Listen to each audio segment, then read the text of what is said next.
Gracias por esta invitación. Me place mucho estar en este espacio, en este webinar.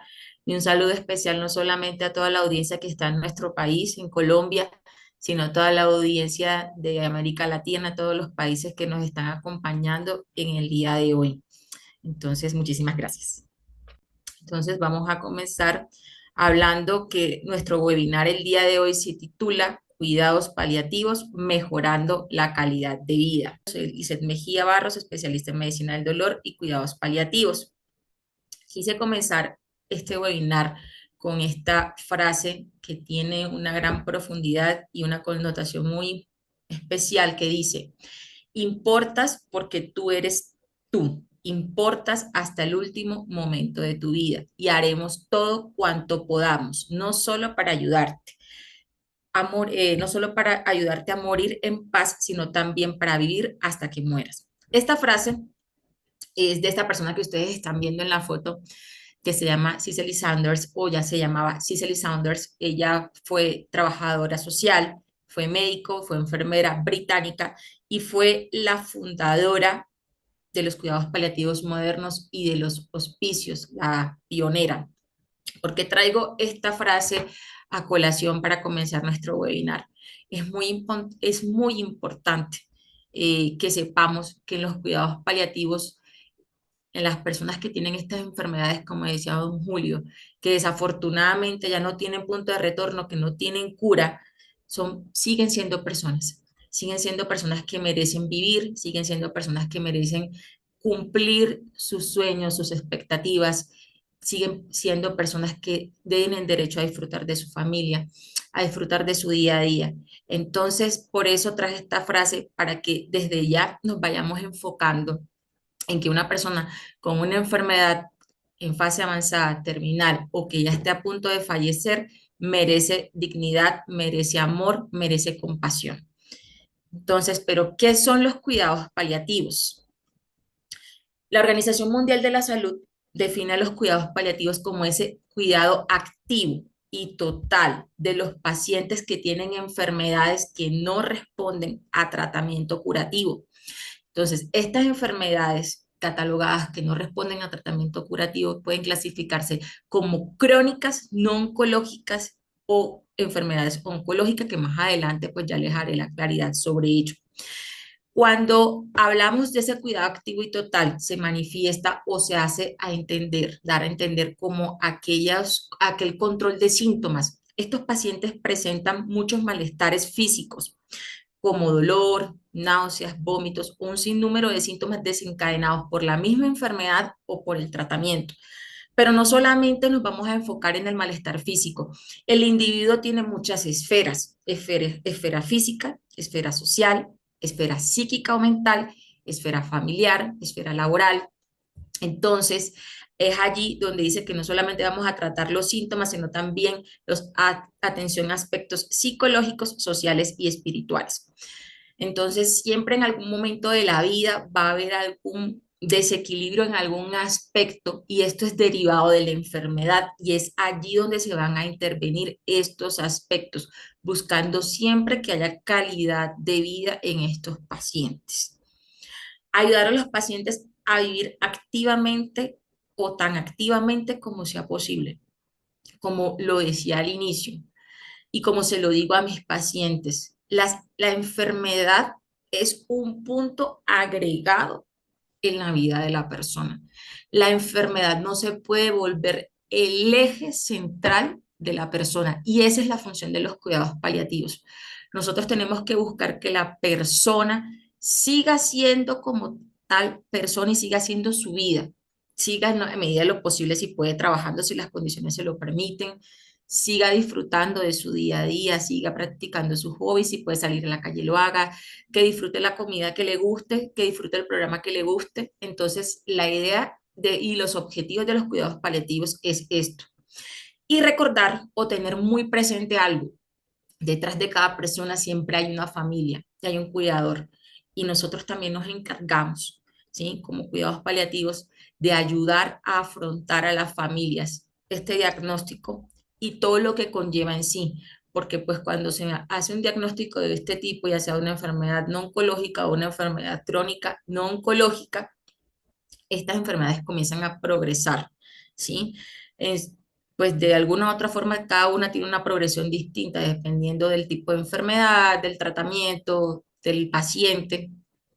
Y entonces hay que dar herramientas a las familias y ayudarlas en ese proceso, porque desde el mismo instante en el que hay un diagnóstico, hay un choque emocional y cambia y se alteran muchas cosas, pero eso lo voy a ir explicando más adelante.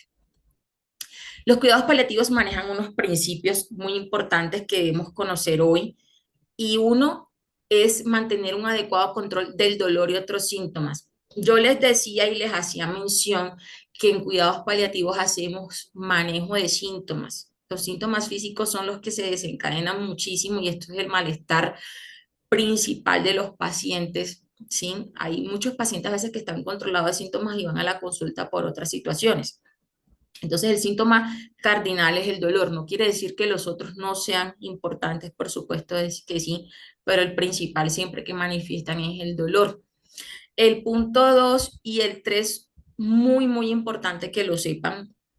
Hay muchas personas todavía ahorita en pleno año 2025 que tienen la idea, sí, que cuando dicen la palabra cuidados paliativos a un paciente va para cuidados paliativos, es que ya no hay nada que hacer.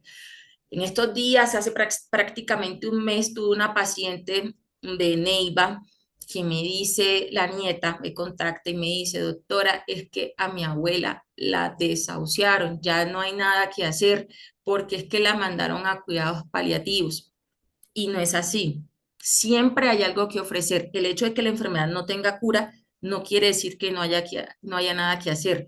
Es una enfermedad que ya no tiene tratamiento curativo, pero hay opciones de manejo paliativo y es ofrecer calidad de vida, bienestar y confort hasta que la enfermedad lo permita, hasta que el cuerpo lo permita, hasta que ya lleguemos a un punto que diga, pues ya, hasta aquí llegamos. Nosotros no aceleramos, no retrasamos el proceso de la muerte en los pacientes con una enfermedad paliativa. Ayudamos a vivir con dignidad y calidad de vida. Y ayudamos a entender el morir como un proceso normal. ¿Qué pasa? Nosotros como seres humanos estamos enseñados a celebrar un nacimiento. ¿Quién no es feliz cuando sabemos que va a nacer un niño, que va a llegar un nuevo miembro a la familia? Eso es motivo de felicidad, de bendiciones, pero no estamos enseñados a ver el proceso de la muerte como un proceso normal. Y si bien es cierto que todos sabemos que en algún momento de la vida vamos a fallecer y de algún otro no sabemos cómo van a ser las circunstancias y por qué, todavía sigue siendo un choque muy fuerte el entender que pues esto es un proceso normal de todos los seres humanos.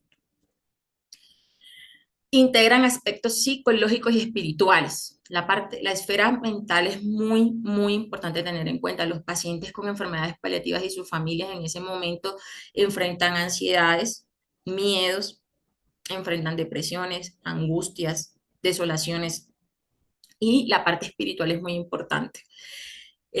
Los pacientes con enfermedades paliativas hay que ayudarlos a buscar su sentido de vida. Y esto no solamente son para los pacientes que tienen enfermedades que no tienen cura. Todos en la vida debemos buscar un sentido de vida, ¿sí? Cómo vivir nuestro día a día, por qué estoy aquí en el mundo, para qué hago este trabajo, ¿sí? Por qué disfrutar la comida que me como, ¿sí? Vivir el hoy, vivir el presente. Y eso también lo hacemos muchísimo, con eso nos enfocamos en el paciente que tiene una enfermedad que ya no tiene opción de curación, pero que estamos en un manejo paliativo, honestamente paliativo. Ayudar a ocuparse de la enfermedad del paciente y del duelo. Esto es muy importante. Hay que darle herramientas al paciente, a los familiares y al paciente para en ese momento, dependiendo de la etapa del duelo que esté, porque el duelo tiene varias etapas, ¿sí? Empezando por la negación, pues todo, ¿quién no se va a negar en ese momento que haga un diagnóstico de tal magnitud? Porque pues eso trae consigo un sinnúmero de cambios y un sinnúmero de incertidumbres, porque muchos pacientes y muchas familias comienzan a preguntarse, ¿será que sí? ¿Será que vamos a salir adelante? ¿O será que no?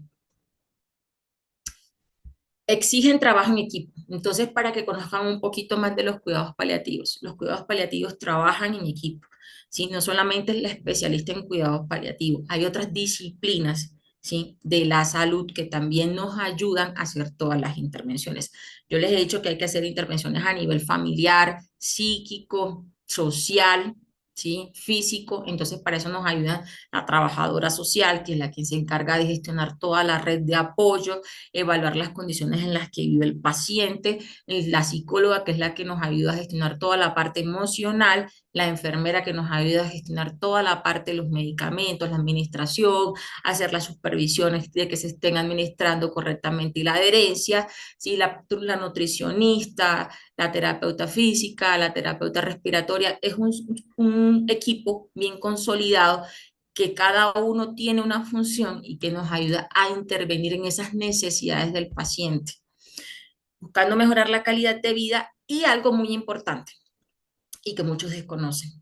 Muchos creen, tanto pacientes, no pacientes, casi toda la sociedad, incluso colegas, porque lo he visto, que nosotros entramos o los cuidados paliativos se aplican a pacientes que tienen enfermedades en fase terminal, avanzada o en fin de vida. Y estamos completamente equivocados, porque no es así. Los cuidados paliativos se aplican desde el mismo momento que se realiza el diagnóstico. Es importante tener en cuenta que este tipo de enfermedades traen consigo un sinnúmero de situaciones y cambios y transformaciones que es importante que nosotros estemos allí acompañando. De pronto desde el momento mismo del diagnóstico y que lo remiten con un especialista en dolor y cuidados paliativos, no se va a hacer el manejo sintomático como tal porque de pronto apenas se va a iniciar el tratamiento y demás, pero si hay otras necesidades que abordar y si hay otras situaciones que abordar desde el mismo momento del diagnóstico y hacer el acompañamiento es muy importante. ¿Quiénes reciben cuidados paliativos? Muchos se preguntarán, bueno, sí, está hablando de que son los cuidados paliativos, pero ¿quiénes se benefician? Entonces, ¿quiénes se benefician? Personas afectadas por una enfermedad terminal crónica e irreversible que tenga alto impacto en la calidad de vida. ¿Cuáles son este tipo de enfermedades? Yo les decía enfermedades crónicas no oncológicas y enfermedades oncológicas. Entonces, empezando para hablar de enfermedades oncológicas, son todas aquellas denominadas cáncer. Entonces, cáncer de mama, cáncer de cervix, cáncer de pulmón, tipos leucemia, tipos mielomas, ese tipo de enfermedades oncológicas se benefician de recibir cuidados paliativos. Enfermedades crónicas no oncológicas hay múltiples y que llegan a avanzar y a estar en fase terminal y fin de vida y todo lo demás. Y entre esas tenemos enfermedad renal crónica, enfermedad pulmonar obstructiva crónica, falla cardíaca, hepatopatías crónicas, enfermedades contra pacientes con trastornos neurocognitivos, ¿sí? Tipo enfermedad de Alzheimer, demencia frontotemporal, enfermedades neurológicas como Parkinson. Hay un grupo de enfermedades que no son muy mencionadas, ¿sí? Y teniendo en cuenta todo lo que manejan las fundaciones que hoy me hicieron esta grata invitación, les quiero mencionar estas que casi no son mencionadas, son las enfermedades huérfanas. Entonces, las enfermedades huérfanas son aquellas que son crónicamente debilitantes, graves, que amenazan la vida y comprenden las enfermedades raras, ultrahuérfanas y olvidadas. Y eso lo estipula así la ley 1392 del año 2010 en nuestro país, en Colombia. Estas enfermedades, como bien lo acabo de decir, no son tan conocidas y no son tan conocidas porque son de baja prevalencia o de poca ocurrencia. No se cuentan desafortunadamente con modelos integrales de atención en salud para estas enfermedades. Y por ende, si no se cuenta con ellos, van a alterar la dinámica familiar y también el entorno o la economía de de todo, tanto del paciente como de la familia. ¿Cuántos se puede decir que afectan o cuántas personas hay afectadas a nivel mundial por estas enfermedades huérfanas?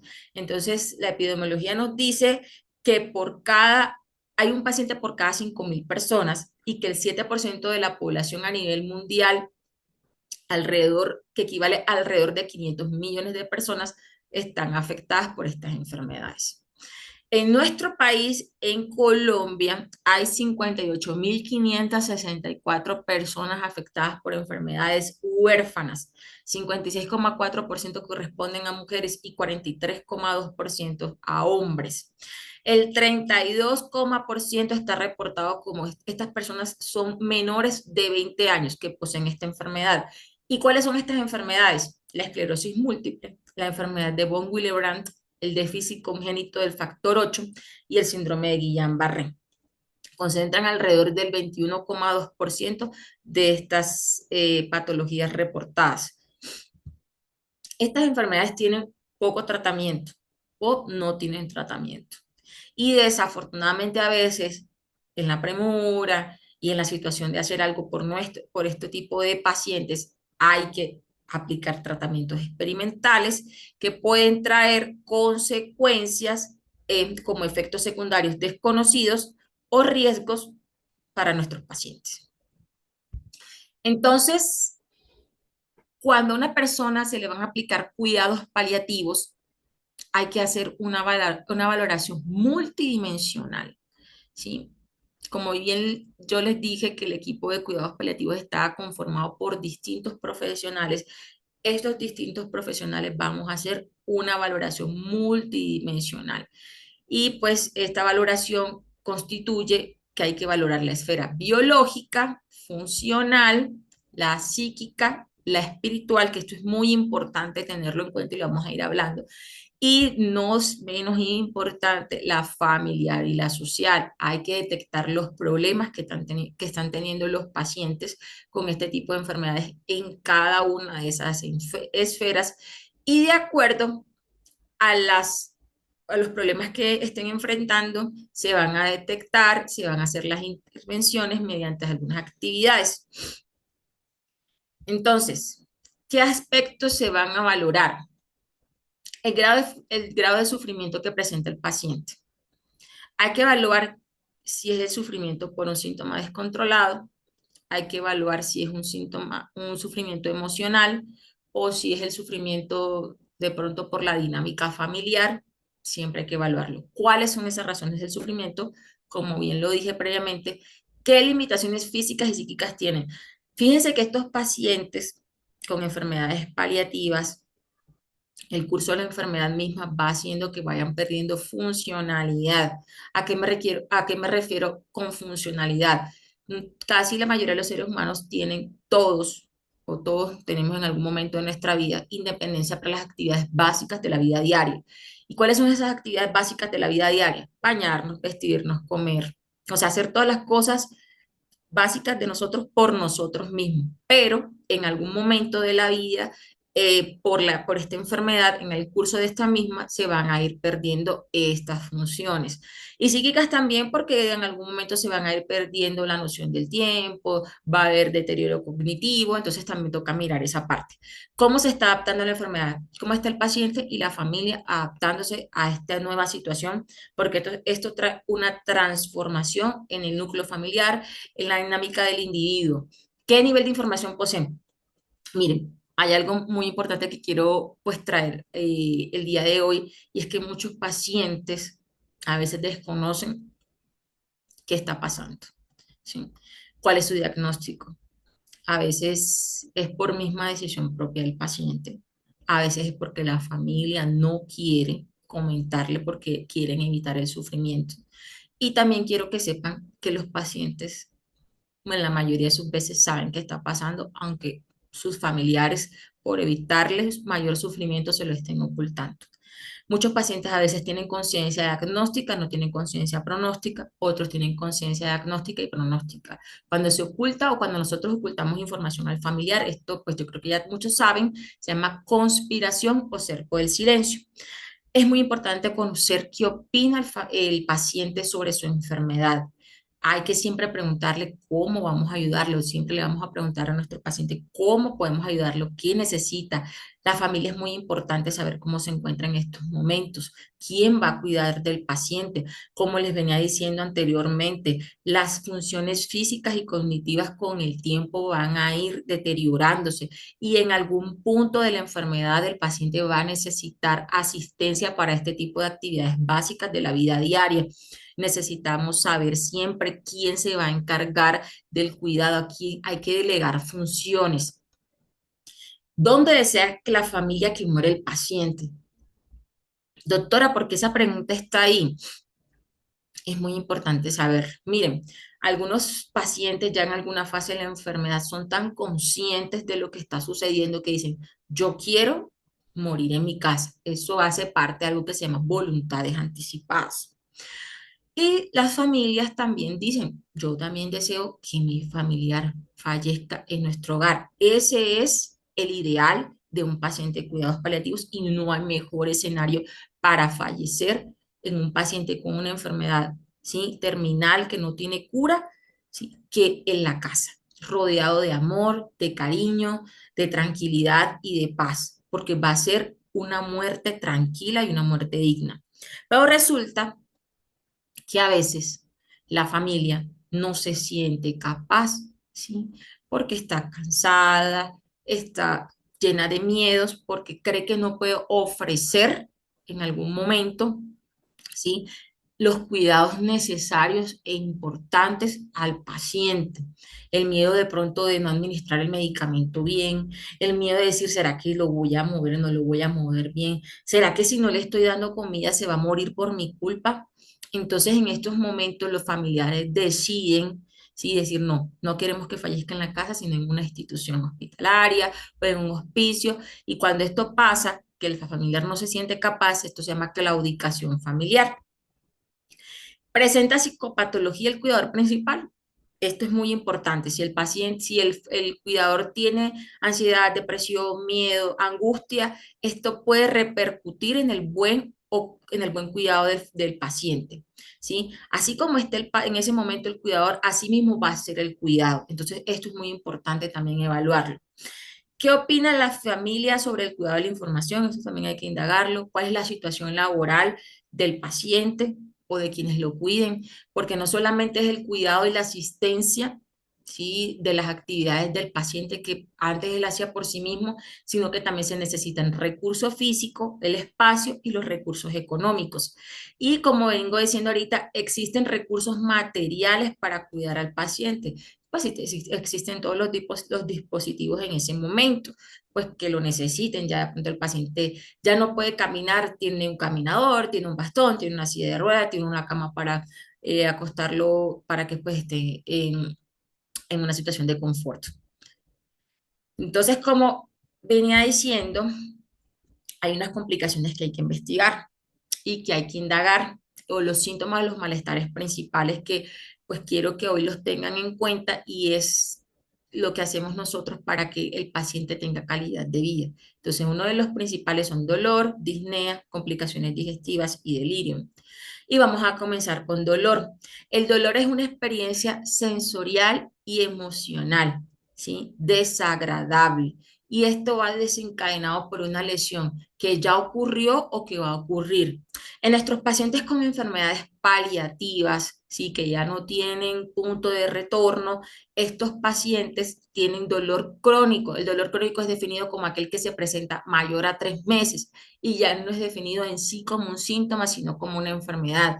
El dolor tiene unas caracterizaciones. Hay 3 tipos de dolor: el dolor nociceptivo somático, el dolor visceral, el dolor neuropático, el dolor nociplástico. Esto hay que indagarlo al paciente, hay que averiguar la intensidad del dolor.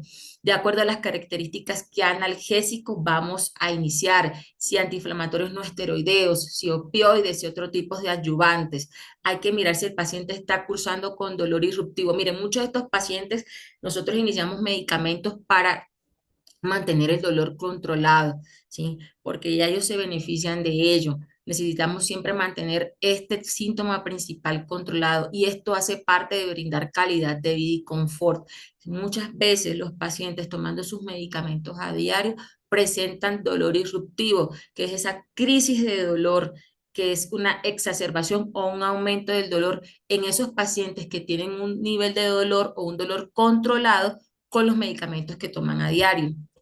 Quise traer esta escalera analgésica del dolor a colación para que vean de acuerdo a la intensidad del dolor, qué medicamentos se manejan. Yo no voy a entrar a profundidad a esto, pero para que lo tengan en cuenta y para que sepan todas las intervenciones que se hacen en un paciente con enfermedades paliativas.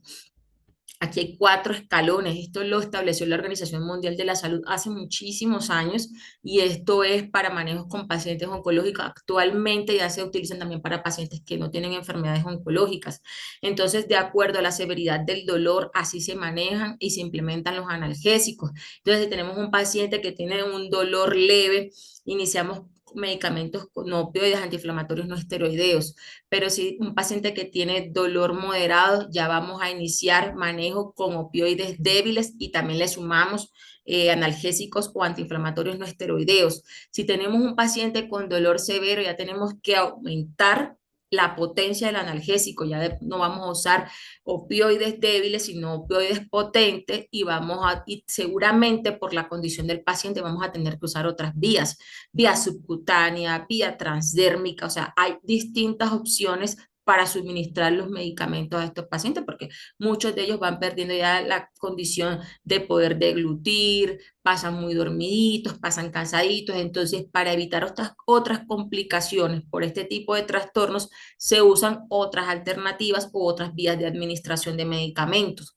E incluso cuando el dolor es tan fuerte que ya ni los opioides potentes ni todos los otros medicamentos adyuvantes que acabo de mencionar logran controlar el dolor, hay que usar otras alternativas como los bloqueos o el manejo intervencionista. La disnea. La disnea es esa sensación de falta de aire. La presentan muchos pacientes con enfermedades como enfermedad pulmonar obstructiva crónica, fibrosis quística, cáncer de pulmón, pacientes con metástasis al pulmón. ¿Y qué pasa? Que esto lo condiciona la progresión de la enfermedad, porque van empezando a tener una mala mecánica de la respiración o incluso también porque los pacientes comienzan a perder peso, hacen una desnutrición severa que la misma desnutrición permite que el paciente pueda tener una adecuada respiración y esto se llama caquexia oncológica o caquexia neoplásica.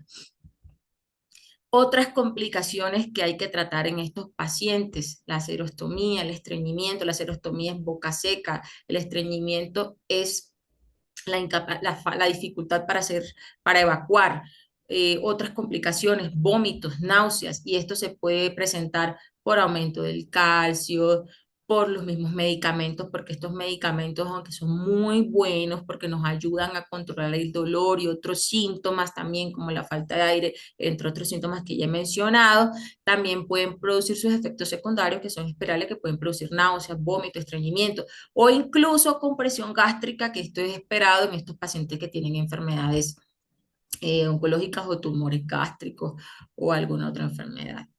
El delirium, mire, yo les hablaba ahorita de la alteración del estado de conciencia, el deterioro cognitivo. Estos pacientes entran en alguna fase llamada delirium, que es una alteración del estado de conciencia. Esos pacientes que se quedan en algún momento del tiempo, se quedan ahí deteniditos para que me entiendan, y esto es porque están muchas veces en la casita, ya con la progresión de la enfermedad, todo el tiempo en cama, muchas veces desconocen, o en el hospital, desconocen cuándo es de día, cuándo es de noche, o la misma condición que hacen que ellos todo el tiempo pasen dormidos o pasan muy dormidos y cuando se despiertan se agitan, agreden a la cuidador, se pueden agredir a ellos mismos y se ponen agitaditos. Ese es el delirio hiperactivo cuando se agita mucho, el delirio hipoactivo cuando están muy dormidos o puede presentar los dos.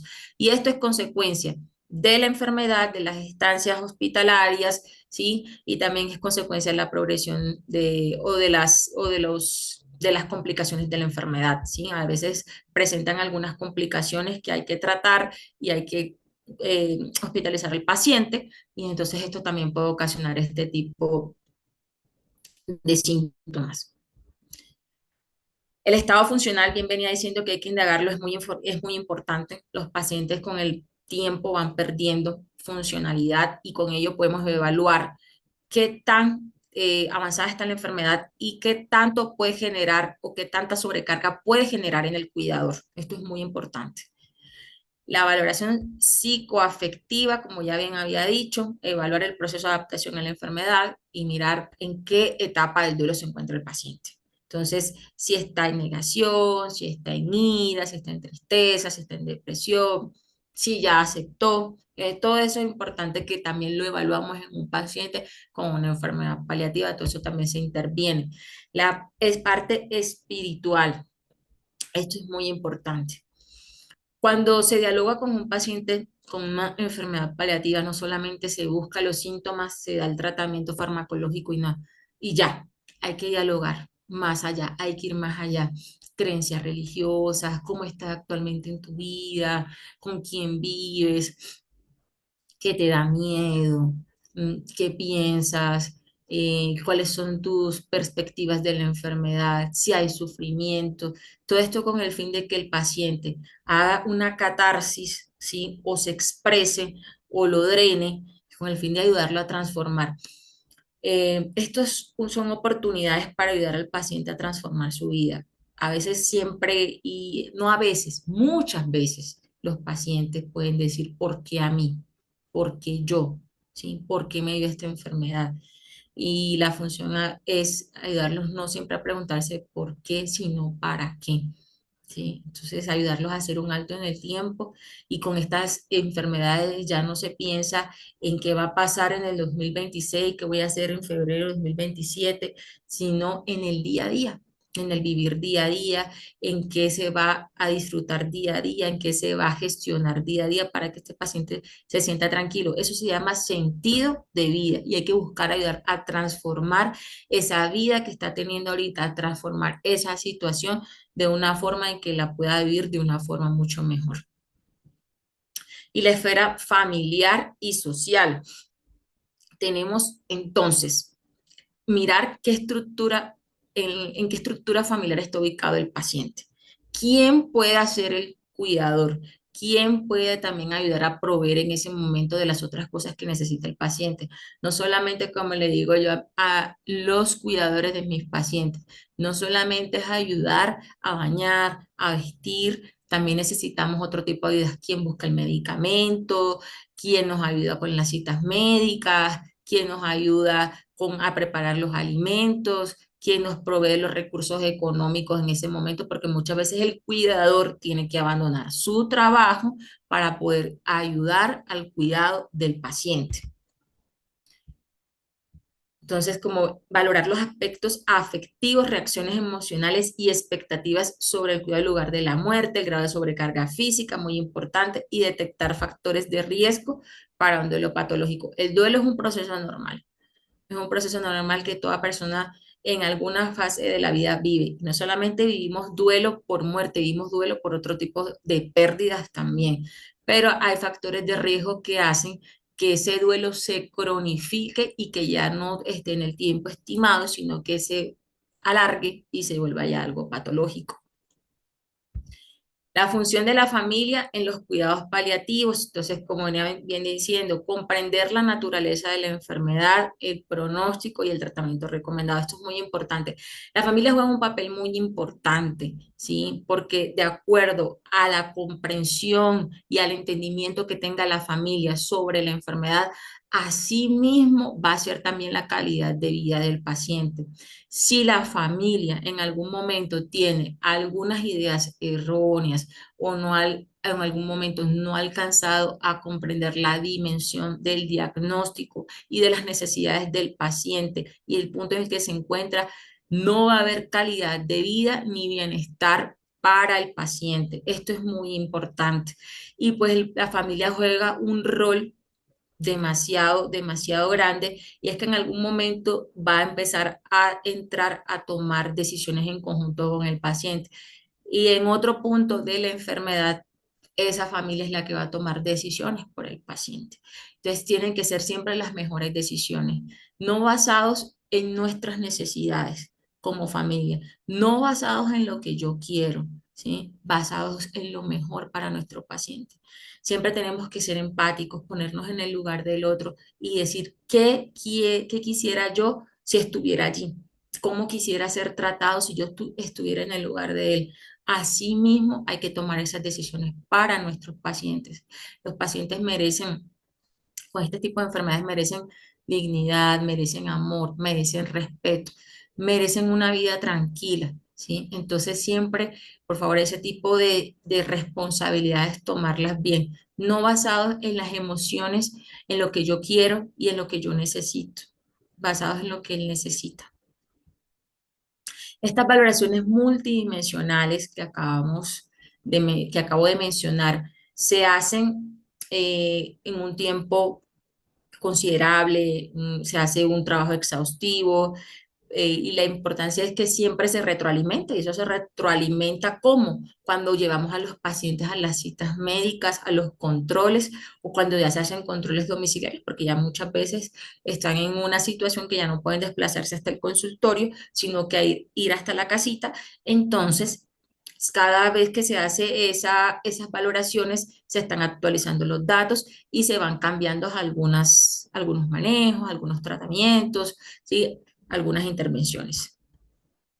Siempre descansar en los profesionales, estas valoraciones, en todo el equipo de cuidados paliativos, y pues esto nos ayuda a mejorar la calidad de vida de los pacientes y también de sus familias. Por último, quiero dejarles esta frase que dice: y justo cuando la oruga pensó que era su final, se transformó en mariposa. Los cuidados paliativos no significan el final. Los cuidados paliativos significan la continuidad, ¿sí? La transformación, ¿sí? El mejorar, el vivir en calidad de vida y confort a nuestros pacientes. Es que es difícil para nosotros o para muchas personas decir que hay un paciente que desafortunadamente ya no tiene, tiene una enfermedad que ya no tiene cura, sí, pero también hay que transformar toda esa situación en un nuevo renacer para estos pacientes, para que el tiempo que les quede en este plano terrenal sea algo bonito, sea algo de felicidad, que se vaya a ese otro plano feliz y que nosotros también quedemos contentos porque lo que hicimos, lo hicimos bien, lo hicimos desde el amor, lo hicimos desde la compasión, lo hicimos desde el respeto. Muchísimas gracias.